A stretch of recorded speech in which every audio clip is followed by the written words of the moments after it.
السلام علیکم ناظرین کرام، میں آپ کا میزبان فیصل علی بلوچ نور سحر سحری نشریات میں آپ کے ساتھ حاضر ہوں۔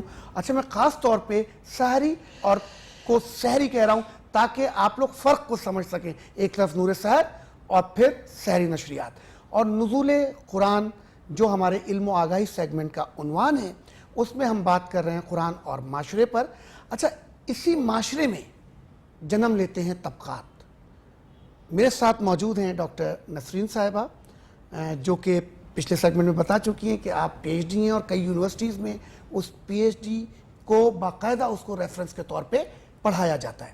تو ناظرین کرام، میں طبقات پہ بات کرتا ہوں۔ طبقات جو ہمارا upper class, middle class, lower class, ان پر مشتمل ہوتا ہے اور کس طرح وہ ایک دوسرے کا استحصال کرتے ہیں، آپس میں طبقات کس طرح استحصال کرتے ہیں، اس پر ہم ڈاکٹر صاحبہ سے بات کریں گے کہ دین یا اسلام یا قرآن، کیونکہ ہم بات کر رہے ہیں قرآن کی اور ہم اسی چیز کو لے رہے ہیں جو قرآن میں موجود ہے۔ تو قرآن اس حوالے سے ہمیں کیا آگاہی دیتا ہے؟ تو میرے نوجوانوں، میرے بھائیوں، میری بہنوں، غور سے سنیے، یہ آپ کے لیے، اور فیڈ بیک آپ کا ماشاءاللہ بہت اچھا آ رہا ہے اور میں چاہوں گا کہ آپ مزید دیکھیں اور فیڈ بیک دیں۔ ڈاکٹر صاحبہ پلیز آپ آگاہی دیجئے کہ طبقات کے حوالے سے۔ دیکھیے، جو کلاس سسٹم ہے نا، یہ اللہ کی طرف سے ہے، معاف کیجیے گا۔ یہ ایک کمیونزم، ایک سسٹم ہے، نظام ریاست ہے کسی بھی جگہ کا، ایک سوشلزم ہے۔ کمیونزم یا میکنزم؟ نہیں، میکینزم تو میکینزم جو ہوتا ہے وہ تو طریقہ کار کو کہتے ہیں۔ میں کمیونزم اس لیے کہہ رہی ہوں کہ کمیونسٹ مارکسزم جس کو کہا جاتا ہے، جی، وہ مساوات کی بات کرتا ہے۔ جو رشیا پہلے کمیونسٹ کنٹری تھا نا، اسلام مساوات کی بات نہیں کرتا۔ اسلام میں انسان کا امتحان رکھا گیا ہے، اس لیے مختلف طبقات بھی رکھے گئے ہیں۔ مطلب اللہ کو کیا کوئی بیر ہے، کوئی دشمنی ہے اپنی مخلوق سے؟ اس کے لیے تو ساری مخلوق برابر ہے۔ تو غریب کا بھی امتحان ہے اور امیر کا بھی امتحان ہے۔ دو طبقے ہو گئے نا، ایک عمرا کا اور ایک فقراء۔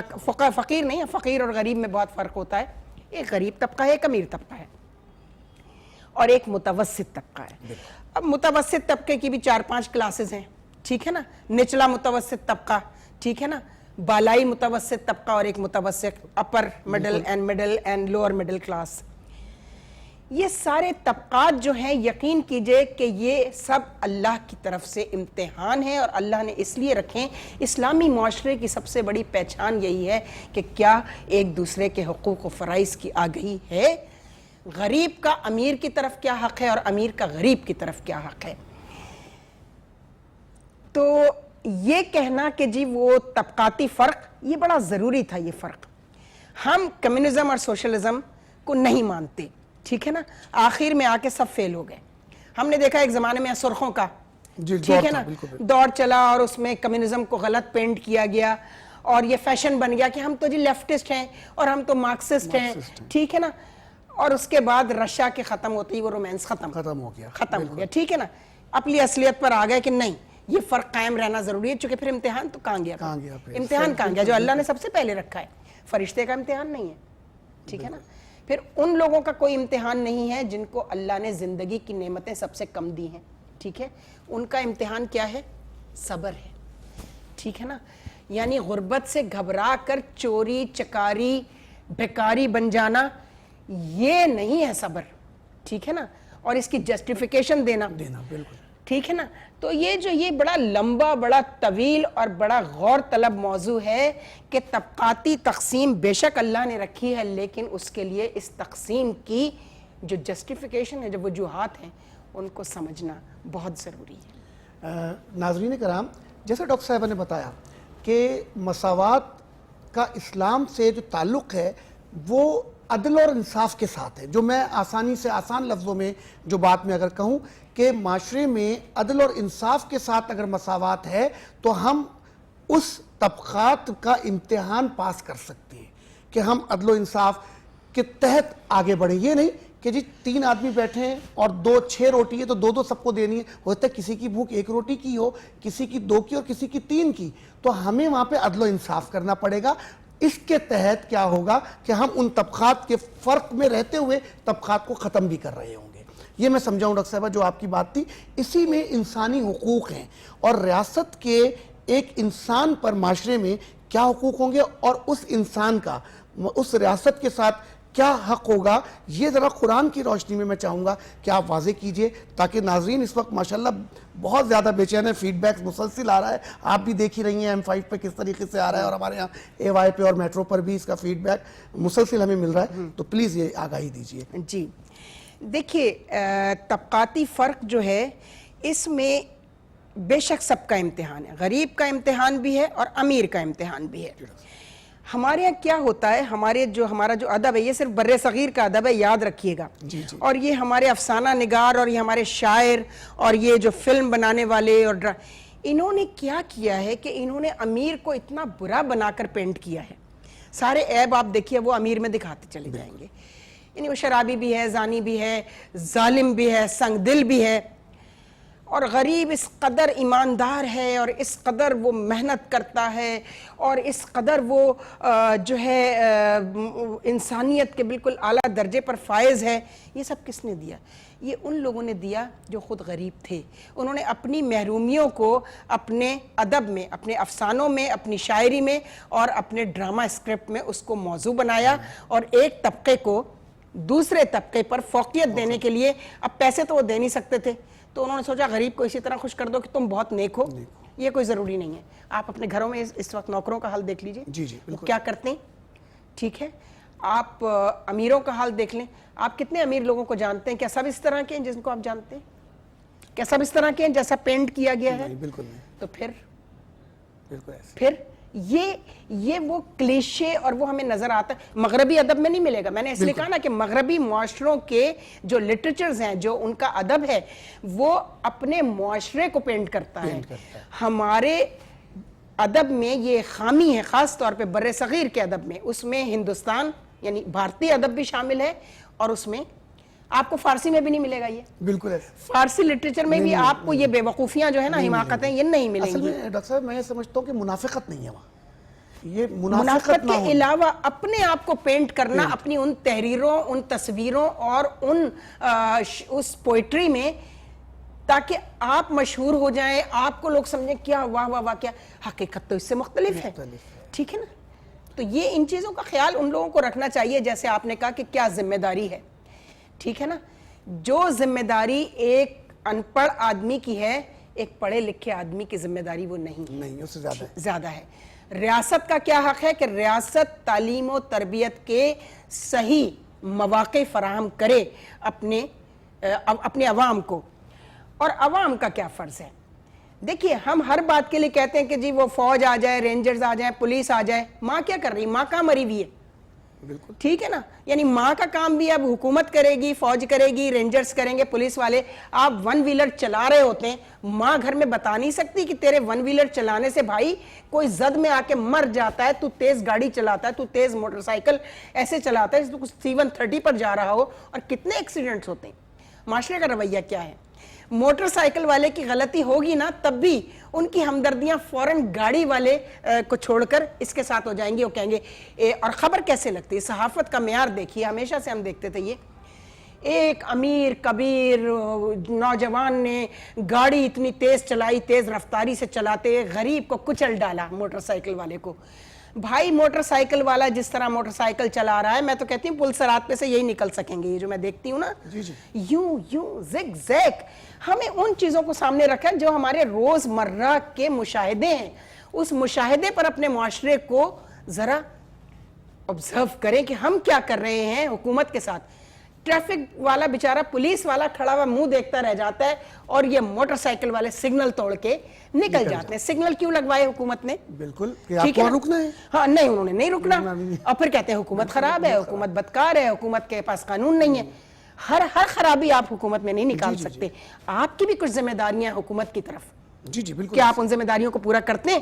یہ تربیت گھر سے آتی ہے۔ بالکل۔ ناظرین کرام، ڈاکٹر صاحبہ بڑی عمدگی سے یہ بات سمجھانے کی کوشش کر رہی ہیں کہ علم سب سے زیادہ اہم ہے، ہمیں علم پر توجہ دینی ہے، علم ہی ہمیں آگاہی کی طرف لے جاتا ہے نا۔ علم اور آگاہی کا مطلب ہے علم و تربیت، یعنی ہمیں تعلیم بھی حاصل کرنی ہے اور تربیت بھی لینی ہے، اور وہ تربیت کیا ہے، ہمیں معاشرے کا اچھا فرد کیسے بنائے گی کہ ہمارے جو قوانین ہیں ہمیں ان قوانین پر عمل کرنا ہے۔ آرٹیکل 7 پاکستان کا وہ یہ کہتا ہے کہ آپ سب پر لازم ہے کہ تمام قوانین پر خود بھی عمل کریں اور دوسروں پر بھی عمل کروائیں، دوسروں سے بھی عمل کروائیں۔ اگر آپ یہ کام نہیں کرتے ہیں تو آپ قانون شکنی کر رہے ہیں، اور قانون شکنی دین میں بھی گناہ کے زمرے میں آتا ہے۔ تو ناظرین کرام، نور سحر ٹرانسمیشن میں علم و آگاہی، جس میں ہم نزول قرآن اور پھر نزول قرآن میں ہم معاشرہ اور قرآن اور معاشرہ، اسے ڈسکس کر رہے ہیں۔ ملتے ہیں اگلے پروگرام میں۔ السلام علیکم۔ ڈاکٹر نور سحر، اور آج کا ہمارا جو عنوان ہے وہ ہے اسلام اور سوشل میڈیا۔ اسی حوالے سے ہم فیصل علی بلوچ کے پاس چلیں گے اور ان سے ایک سوال کریں گے۔ جی فیصل صاحب، جو صاحب علم لوگ ہیں وہ انٹرنیٹ کو یا سوشل میڈیا کو شیطانی آلہ قرار دے کر اس پہ کام نہیں کر رہے ہیں، اسلام کے فروغ کے لیے کوئی کام نہ کریں، تو کیا ہم یہ اپنی نوجوان نسل کے لیے یہ میدان تو بے یارو مددگار ان لوگوں کو نہیں چھوڑ دیں گے؟ نہیں، دیکھیں اس وقت جو صاحب علم لوگ ہیں، میں یہ سمجھتا ہوں کہ وہ زیادہ تر ہیں سوشل میڈیا پر، کیونکہ وہ اس میدان کو خالی نہیں چھوڑ رہے ہیں۔ کیونکہ جو دوسرے میڈیا ہیں ہمارے الیکٹرانک میڈیا خاص طور پہ، یہاں پیمرا قوانین اور ان کے اپنی پالیسیز اس طرح کی ہیں کہ جس پہ وہ صاحب علم لوگ گفتگو نہیں کرتے، تو انہوں نے یہ ہتھیار چھوڑا نہیں، وہ سوشل میڈیا کے تھرو اپنی بات کو جاری رکھے ہوئے ہیں، اپنی اس تحقیق کو جاری رکھے ہوئے ہیں جسے مستقل روکا جا رہا ہے کہ عوام تک نہ پہنچایا جائے۔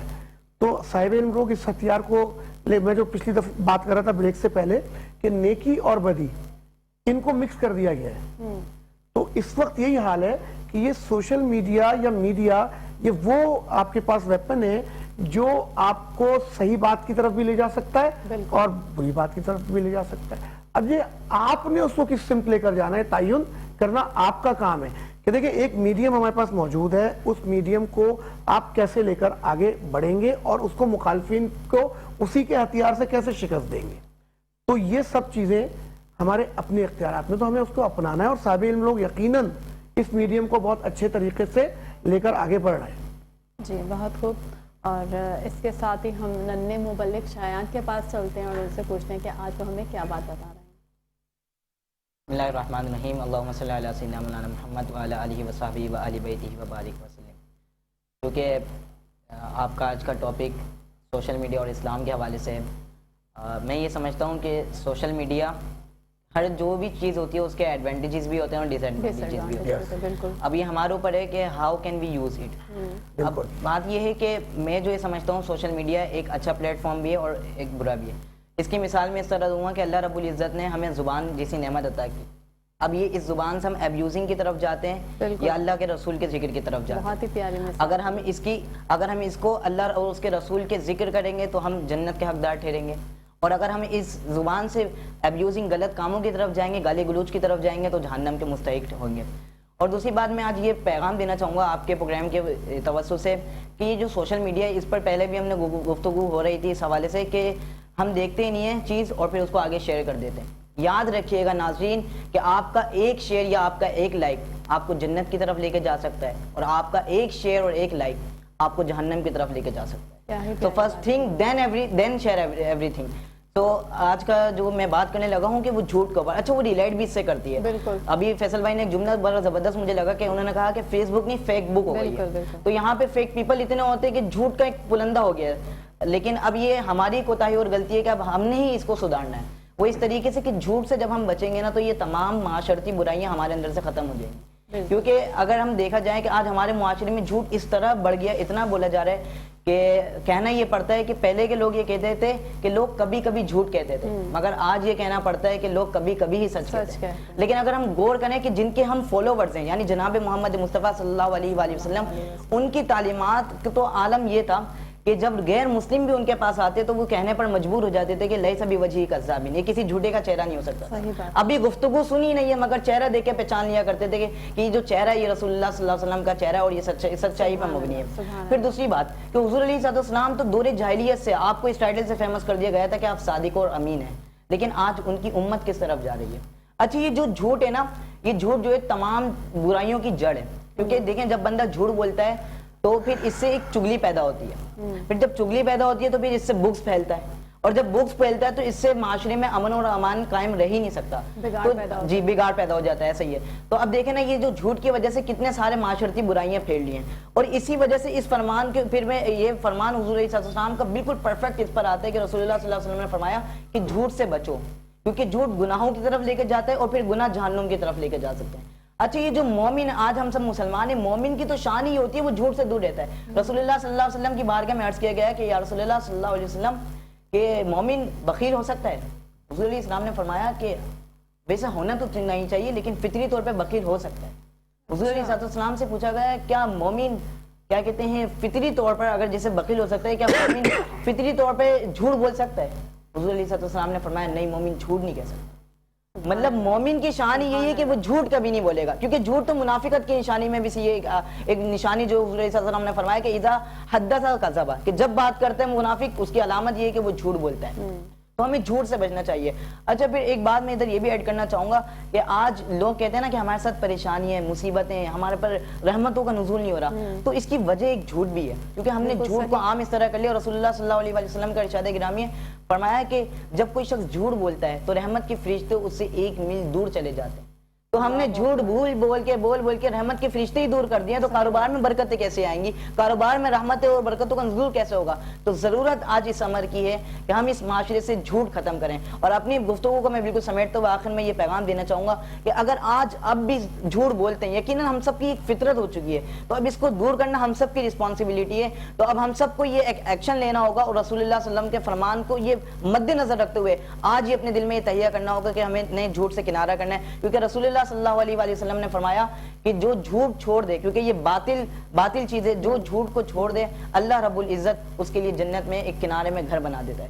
تو اب ہمیں چاہیے کہ آج تو ہم سب کی خواہش ہے کہ دنیا میں ہمارا ایک گھر اچھا سا تعمیر ہو جائے, لیکن کون یہ چاہتا ہے کہ اس کا جنت میں گھر تعمیر ہو جائے؟ تو اسے چاہیے کہ وہ جھوٹ کو چھوڑ دے. اللہ رب العزت کی بارگاہ میں دعا ہے کہ ہمیں جھوٹ سے محفوظ فرمائے, اور اس جیسی کبھی دوسری عادات سے بھی اللہ رب العزت ہم سب کو محفوظ فرمائے. آمین آمین.